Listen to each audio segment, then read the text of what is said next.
The U.S. women's hockey team brought home gold today, beating Canada 2-1.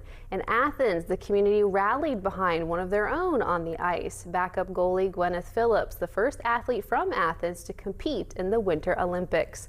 Our Logan Riggenbaugh went to some of the watch parties and talked to a few of the people there. Bars across Athens opened early Thursday afternoon. Court Street was buzzing with excitement as the community gathered to watch history unfold. I think it's actually really cool. It kind of just shows that it doesn't really matter where you're from. You can kind of just go and accomplish your dreams. Gwyneth Phillips grew up playing hockey at Bird Arena in Athens. Now she's standing on the Olympic podium with a gold medal around her neck. Gwyneth, as we recognize, is the only person to be an Olympian coming from Athens at the Winter Games. Phillips is the backup goalie for Team USA. Earlier in the tournament, she recorded a shutout. Thursday, she cheered from the bench as her team edged Canada in a nail-biter. She has a very important role, whether she's in net or not.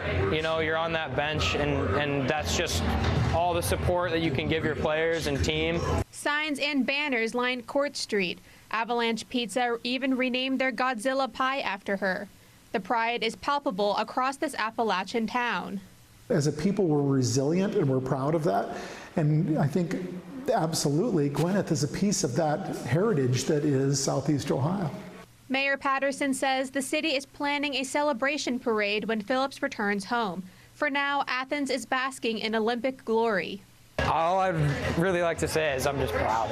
And go USA. Shout out Gwyneth. She's the best. Phillips plays professionally for the Ottawa Charge. The mayor says he hopes her journey inspires young athletes across Athens to chase their own Olympic dreams. Reporting from Athens, I'm Logan Riggenbaugh for WTAP News. This is home.